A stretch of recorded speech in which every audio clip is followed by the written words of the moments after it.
พี่น้องใส่ภาษานี่นิดนึงนั่นโดยนั่นโดยหมู่บ้าน50 โลเพิ่นเอาข้าวมาให้เอาข้าวของกินมาให้ไปตู้เอ้ยอยู่บ่โอ้ยพี่น้องยากเลยแล้วกันเราไปลงเฮือน3 มื้อแล้วบ่เอ้าเงือกขึ้นไหนอยู่ได้พี่น้องเลยเนาะเบิ่ง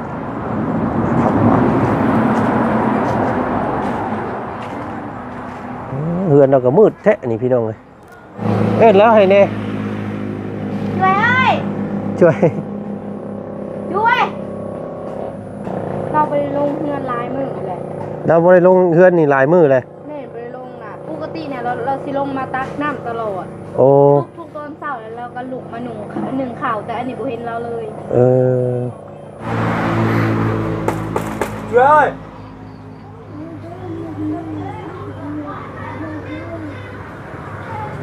ลูกมาไหวลูกบ่ได้เลยเอ้าได้เฮ็ดได้สันบาทนี่พี่น้องให้พ่อเจ้าบ่มาพ่อเจ้ากล้าขึ้นบ่อันเฮาอยากเอาเข้าไปให้พ่อตู้เพิ่นนี่แต่ว่าเราเนี่ยเราบ่ลงมาฮะเป็นนี่ใดเป็นไข่มันโตตั้งระยะ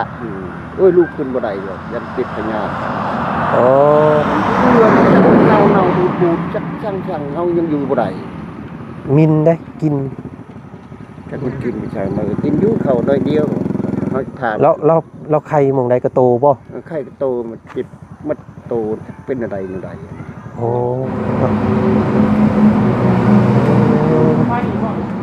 โอ้ยพี่น้องไอ้มืดช่ำวางลงซ้อนวางแล้วดูปุ๊บเดี๋ยวให้พอน้องสอนเพิ่นเอาแก้เข้าบ่ได้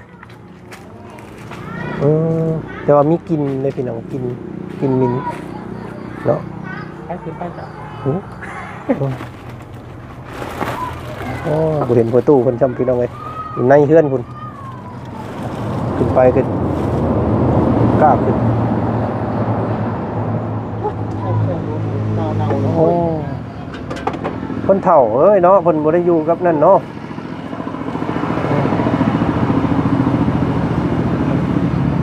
ป้าไปเห็นเพิ่นอยู่หั่นแล้วบอกเล่าหน่อยเด้อพ่อเด้อไข่มีไข่กับมีกับข้าวเด้อมีตู้เด้อได้มียานหน่อยหั่นได้ช่วยนะหั่นได้ชะนะหั่น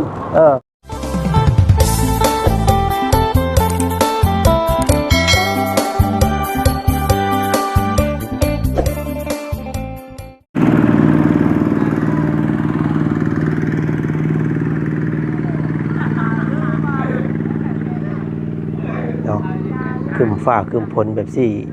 นาแม่ตุ้ยเฮาเกี่ยวเข่ามันสิบ่พัดพรเข่าลงห้วยลงห้องอีกบ่เนาะน้ำมากนี่พี่น้องเนาะขึ้นเบิดมื้อนี่พี่น้องเอ้ยอากาศตอน5 โมงแดงมื้อนี้เนาะพี่น้องเนาะทางเบาจันกะยังอยู่ที่หมู่บ้านของน้องสอนคือเก่าหลังจากที่เบาจันเนาะพี่น้องแจ้งข่าวใหญ่ยอดสมทบใหญ่เลยแหละพี่น้องเนาะถือว่าเฮ็ดให้น้องเพิ่นพวงพ่อได้แหละซื้อรถในรอบนี้นะว่าซั่นซะจังไดก็ขอขอบใจทางพ่ออินทิซอนอีกรอบนึงพี่น้องเนาะที่เพิ่นมอบหมายทางบ่จันเป็นสะพานบุญให้มอบยานพาหนะให้ทางน้องสอนเพิ่นได้ขับได้ขี่เนาะพี่น้องเนาะและมื้อนี้พี่น้องทางพ่ออินทิซอนเพิ่นก็ได้บิแบ่งน้ำจิตน้ำใจเนาะพี่น้องเนาะให้ทางครอบครัวเพื่อนใกล้เพื่อนเคียงกับน้องสอนว่าสันพี่น้องเลยคือครอบครัวของพ่อตู้เนาะกับเมตู้อายะอันแหละพี่น้องเลยอยู่ข้างเพื่อนครัวของน้องสอนเนี่ยเนาะที่บ่จันเคยไปถ่ายทำตอนนั้นแหละว่าสันซะแต่มื้อนี้ทางพอเพิ่นว่าซื้อของอยู่ของกินไปให้ทางประตูไม่ตู้เพิ่นแน่ว่าสันแบ่งซอยเล่าอีกแห่งนึง เข้ากระสอบ50กิโลนี่ก็คือสิอยู่ได้หลายเดือนเติบ2เท่าเราเนาะแล้วก็มีไข่พี่น้องเอ้ยก็โอ้เนาะพี่น้องเอ้ยเนาะก็สาธุบุญน้ำพ่อเพิ่นหลายๆเนาะขอให้พ่อจงอยู่ดีมีแฮงเด้อเนาะสุขกายสบายใจเนาะมอบข้าวมอบของอยู่ของกินให้ผู้เฒ่าผู้แก่เพิ่นก็ขอให้ได้บุญได้กุศลเนาะต่ออายุพ่อไปพุ่นเด้อเนาะตราบนานเท่านานเด้อสาธุพี่น้องเอ้ยมื้อนี้ทางบ่จันกะสิพึ่งพาน้องสอนคือเก่าแล้วพี่น้องเอ้ยเฮือนไก่เฮือนเคียงเราเนาะให้เราแบกไปก่อนเดินเฮาไปเอิ้นแล้วก่อนพี่น้องเอ้ยเพิ่นสิออกมาอยู่เด้เนาะสองตายายเพิ่นสิเฮ็ดได้ใดเพิ่น เนาะก็ส่วนเรื่องที่ไปที่มาของพ่อตู้แม่ตู้เพิ่นนี่จักเรามาแต่ไสแหละพี่น้องเอ้ยคือได้ยินน้องสอนว่าเป็นดินของน้องสอนแต่ว่าแบ่งให้เราอยู่เนาะแต่ลูกเต้าเรานี่จักไปทางใดแล้วแหละเนาะมีลูกมีหลานอยู่บ่มีแล้วว่ะพี่น้องเอ้ยเนาะวางเด้อเด็กน้อยเด้อรถอันตรายดีขนาดเลยรถนี่พี่น้องเอ้ยเนาะเอาทักทายสบายดีเด้อพี่น้องบัดสุขุสุคนเนาะบรรยากาศตอนแรงๆเพลงกายอยู่บ้านสกีพีนคือเก่ามื้อนี้พี่น้องเอ้ยป้าก่อนอื่นเฮาเข้าไปเอิ้นเบิ่งก่อนเพิ่นอยู่เฮือนอยู่บ่เด้ประตูเพิ่นเนาะเฮ็ดไปสังอยู่ตอนค่ำๆแบบนี้ไปเบิ่งไปชมกันพี่น้องไปพี่น้องตัดภาพมากับหนุ่มทรงหล่อเฮาคือเก่าเนาะสุกระบอกข้าวน้ำซับปลาสุกแล้วพี่น้องเนาะมื้อนี้ทางอ้ายอยากมาขอเพิ่งพาเจ้าเป็นลาภให้เด้เนาะก่อนอื่นว่าจันอยากถามที่ไปที่มาของผู้ตู้เพิ่นแน่นิดนึงอันเรามีลูกมีเต้าอยู่บ่มีอยู่บ้านเขาลัวโอ้อยู่ไกลพุ่นแต่ว่าเรานี่อยู่2คนตอนนี้เนาะผู้ตู้มีตู้อยู่ใกล้เฮือนเคียงน้องสอนนี่แหละพี่น้องไอ้มีหยังก็น้องเพิ่นแบ่งปันให้เนาะ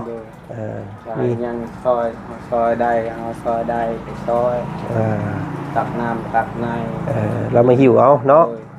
จะภาพแม่เป็นซอยได้ยังที่ซอยบ่ได้เอาจะจัดเส้นได้ซอยบ่ได้นี่ได้สบายนี่พี่น้องเอ้ยเนาะเจ้าไปเอิ้นเบิ่งอยู่หั่นเพิ่นสิเนาะมันจักมืดในเฮือนเราเด้อพี่น้องเด้อกับมันอากาศมันก็ค่ำแล้วตอนนี้ประตูเพิ่นจักประตูยังบ่ชื่อเพิ่นเจือตะเมาประตูเจือตะเมาเด้อพี่น้องเอ้ยช่วยแล่ช่วยให้โธ่อันนั้นไปที่ไหนเลือกที่ไหนมันอยู่ในเพิ่นบ่มืดแท้เฮือนชานเราก็ได้อันนี้นกซอนเฮ็ดจังได๋อันนี้แล่ช่วยให้ประตูอยู่บ่ตัดรอประตูแล้วนั่นว่าโอเคอยู่พี่น้องไงมีตู้นี่ยันเจ้ยพี่น้องไงเนาะเลือกจีเจ้ยน้องอ่อนเนี่ยเดาเจ้ยโอ้เพิ่นเงือกขึ้นใดได้ฮะเนาะเราสินอนนี่ได้หั่นพี่น้องเอ้ย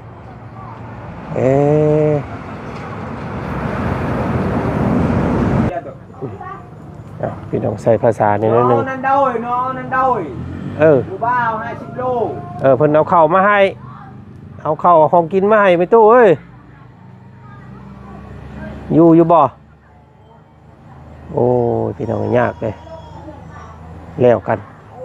เราบ่ลงเฮือน3 มื้อแล้วบ่เอ้าเงือกขึ้นไหน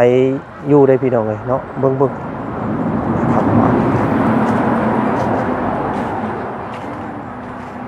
เฮือนเราก็มืดแท้นี่พี่น้องเลยเนาะบริเวณว่ามันค่ำเลยพี่น้องเฮือนเราต้องมืดเนาะยังไงบาทนี่สื่อสารกันก็บ่ได้พี่น้องเลย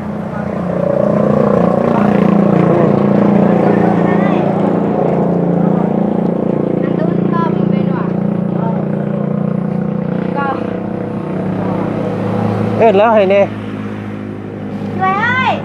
ช่วยเราไปลงเฮือนลายมือเลยเราไปลงเฮือนนี่ลายมือเลยเนี่ยไปลงน่ะปกติเนี่ยเราสิลงมาตักน้ำตลอดโอ้ทุกตอนเช้าแล้วเรา ก็ลุกมาหนึ่งข่าวแต่อันนี้บ่เห็นเราเลย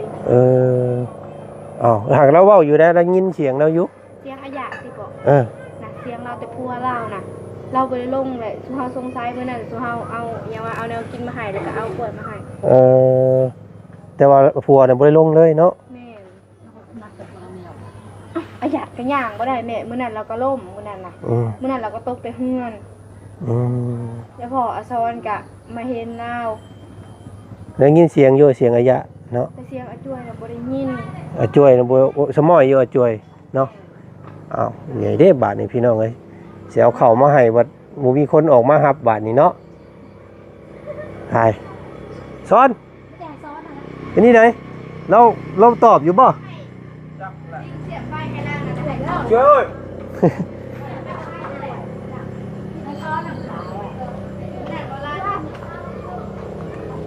ได้ยินแต่เสียงมีตู้ผัวตู้บ่ได้ยินบ่ได้ลงมาเฮือนมาหลายมื้อแล้วว่ะได้ยินเพิ่นว่าเชียงแล้วก็ ได้ยินอยู่เสียงผัวตู้บ่เออ เชียงเราเนาะข่าว แล้วกันบาดนี่พี่น้อง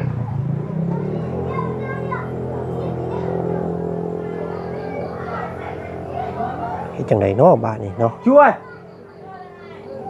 น้องเงือกคันใดได้พี่น้องอันนี้เห็นบ่เงือกคันใดอยู่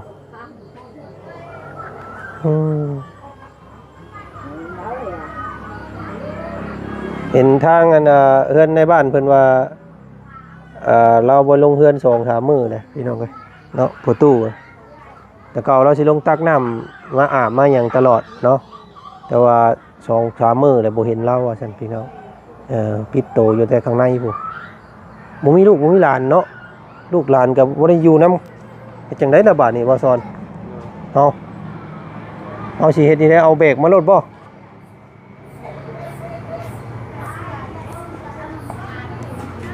ช่วยช่วยช่วย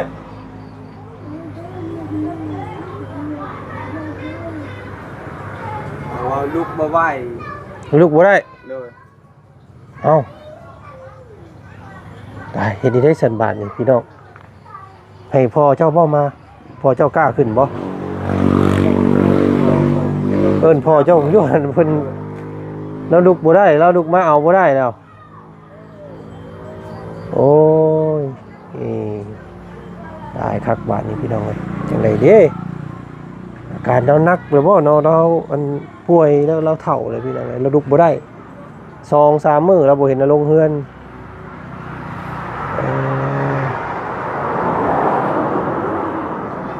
ชีวิตอนาถาดีพี่น้องเอ้ยเนาะ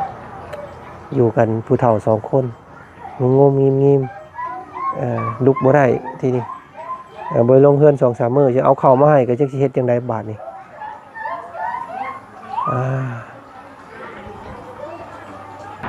เนาะพี่น้องเอ้ยเอิ้นนี่ได้ก็บ่ลุกบ่ตื่นอยู่ข้างในเฮือนพุ่นได้ยินแต่เสียงเมียผัวบ่ได้ยิน3 มื้อแล้วบ่ได้ลงเฮือนทางในบ้านว่าแต่เก่าเห็นแล้วลงมาตักน้ำคุมื้อสิแม่นแล้วบ่สบายแล้วป่วยแล้วหยังนี่แหละแต่เบิ่งพี่น้องเอ้ยเนาะตอนนี้ให้น้องสอนเพิ่นไปตามพ่อแล้วให้พ่อเราขึ้นไปเบิ่งเนาะเพราะเฮาบ่กล้าขึ้นพี่น้องเอ้ยเพราะว่าเฮือนก็ค่อนข้างจะหกแน่แล้วก็มืดนะจักสิมีหยังอยู่ในหั่นเฮาบ่กล้าขึ้นก็เลยให้ผู้เพิ่นเฮือนใกล้เฮือนเคียงนี่แหละขึ้นไปเบิ่งเนาะพึ่งพาน้องพ่อน้องสอนเด้อพี่น้องเอ้ยรอบนี้เนาะไปนำกันมาบุญ3 คนเฮา4ทั้งน้องสอนไปอันแบกกระเป๋าเข้าไปเลยแล้วแหละพี่น้องเอ้ยให้น้องสอนแบกกระเป๋าเข้าไปให้เพิ่นพออินที่สอนที่ว่าเพิ่นสมทบซื้อรถให้น้องสอนนี่แหละเพิ่นว่าแบ่งน้ำจิตน้ำใจให้ผู้ตู้เพิ่นว่าผู้ตู้อันเฮาอยากเอาเข้าไปให้ผู้ตู้เพิ่นนี่แต่ว่าเราเอิ้นให้เราบ่ลงมาฮะ ไข่เป็นไข่ เป็นนี่ใด เป็นไข่ ไข่ ไข่มันโตตั้งระยะ โอ้ยลูกขึ้นบ่ได้ดอกยันติดพญาธิ อ๋อ เดือนจักเน่าบูดจักช่างเฮายังอยู่บ่ได้ มินได้กิน จักมันกินไม่ใช่มากินอยู่ข้าวน้อยเดียวเฮาถาม แล้วไข่หม่องใดก็โตบ่ ไข้โตมันเจ็บมันโตเป็นอะไรนั่นใด โอ้ บูดเน่าอยู่ในเฮือนเฮายังอยู่บ่เป็นครับ เออเฮ็ดนี่ได้เฉพาะบาดนี้ พอลูกจักได้บ่ที่ปุ๊บคนได้ ป่าอันป่าน้องซ้อนมาแบกเอาไปให้เพิ่นโลดปะเนาะอันนี้เฮ็ดนี่ได้ซะได้เอามาเลยเอาไผคม ฮึบโอ้ไปซอยตู้เพิ่นก่อนพี่น้องไอ้ลุกบ่ได้แล้วเราก็ได้นักเลย ถ่าย อื้อหือเอาเข้าไปให้เพิ่นก่อนเข้าไปให้ประตูก่อน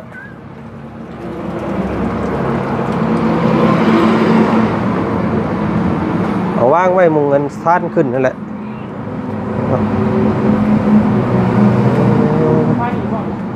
โอ้ยพี่น้องไอ้มืดช่ำวางลงซ้อนวางแล้วดูปุ๊บเดี๋ยวให้พอน้องสอนเพิ่นเอาแก้เข้ามาได้แต่ว่ามีกินเลยพี่น้องกินมินเนาะให้ขึ้นไปจ้ะให้ประตูเพิ่นขึ้นเบิ่งเดี๋ยวว่าจันขึ้นน้ำลังใต้โคมเลยพ่อเห็นหุ่งอยู่บ่ได้พี่น้องไอ้บาทนี่เนาะภารกิจกิ้งขึ้นไปให้เพิ่นเลยบันไดแล้วก็เงือกอันนี้เนาะใช้ประตูก่อนเด้อเปิดประตูก่อนลุกขึ้นได้ผูกคอแล้วเข้าไปบ่เห็นฮอดคนบาดนี้พี่น้องเอ้ยเริ่มอยู่แล้วเป็นนายยอนเมษามีอยู่ห้อง ข่อยกล้าขึ้นได้ข่อยก็ได้ เรียกอะไรเนี่ย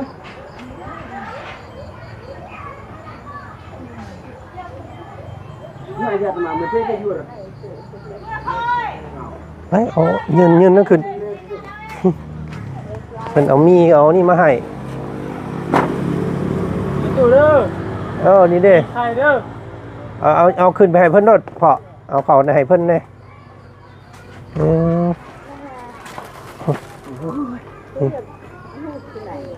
ไว้จะอยู่เป็น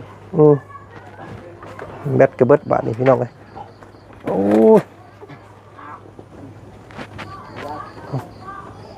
เพิ่นอยู่ในมุ้งเพิ่นบ่พ่อ บ่ออกนอกเลย คือเรื่องของเราเอาให้พ่อน้องสอนเพิ่นเอาเข้าไปให้นักเลยได้พ่อได้บ่กิ้งค่อยกิ้งไปบ่ได้ครับ บ่เห็นประตูเพิ่นจำพี่น้องเอ้ยอยู่ในเฮือนพุ่นขึ้นไปขึ้นกล้าขึ้นโอ้คนเฒ่าเอ้ยเนาะเพิ่นบ่ได้อยู่กับนั่นเนาะ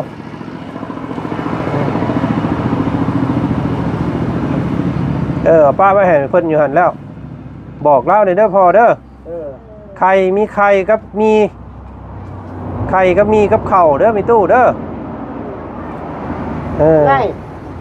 มียอนหน่วยห้ำได้ช่วยนะห้ำได้ชะนะห้ำก็ข้าวกระสอบใหญ่ๆก็มาลูกได้เดียงบังลูกเรือนนี่คือเชื่อน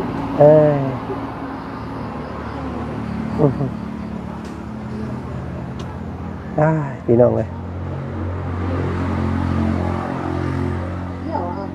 ลูกบ่ได้บ่ได้อยู่ผู้เฒ่าอยู่อย่าลูกบ่ได้มินหัว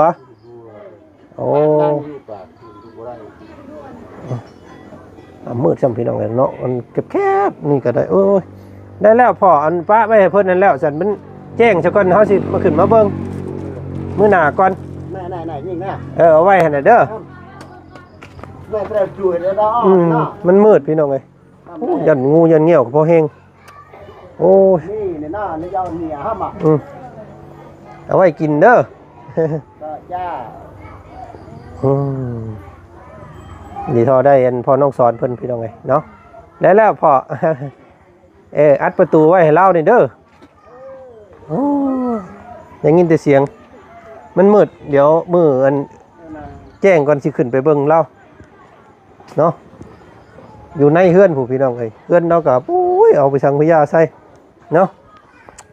โอ้ยชีวิตคนเฒ่าพี่น้องเอ้ยบ่มีลูกบ่มีหลาน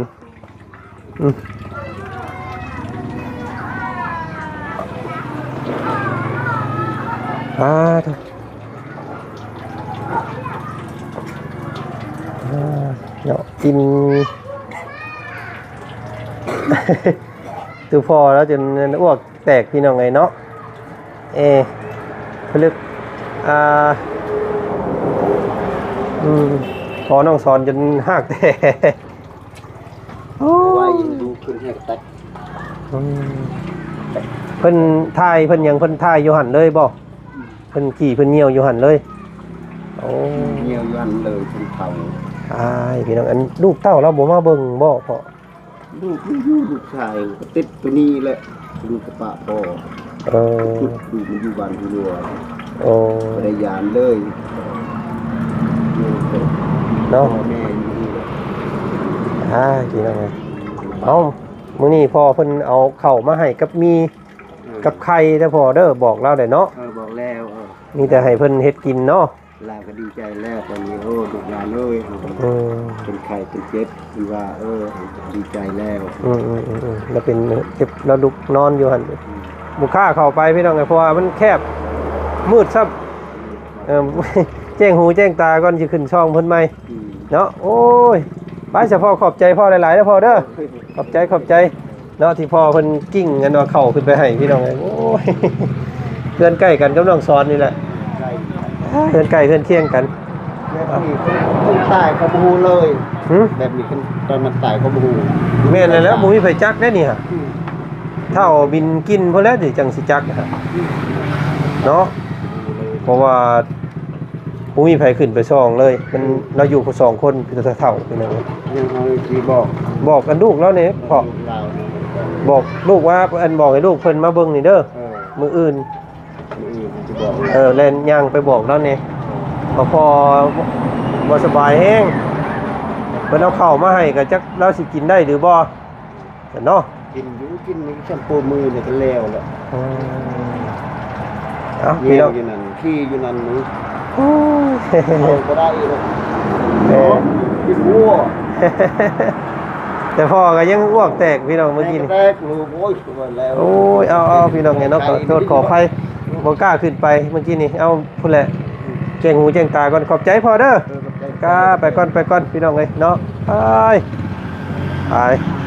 เอาพี่น้องขอโทษขออภัยมื้อนี้ก็ทางว่าจันเอาข้าวน้ำมาให้ประตูเพิ่นประตูเนาะจักขี่จักเหนียวอยู่หั่นเลยว่าซั่นพี่น้องเอ้ยเนาะไปเนาะขอมุกขอบใจทางผู้พ่อหลายๆพ่ออินที่สอนครอบครัวเนาะแบ่งข้าวแบ่งน้ำให้ครอบครัวนี่ก็ขอให้พ่อได้บุญได้กุศลนะพ่อเด้อร่ำรวยเนาะเจริญรุ่งเรืองหน้าที่การงานเนาะมีอายุมั่นขวัญยืนพี่น้องเอ้ยเนาะปราศจากโรคภัยไข้เจ็บเด้อสาธุเนาะเอามื้อนี้ไปแล้วทางบ่จันพี่น้องเอ้ยไป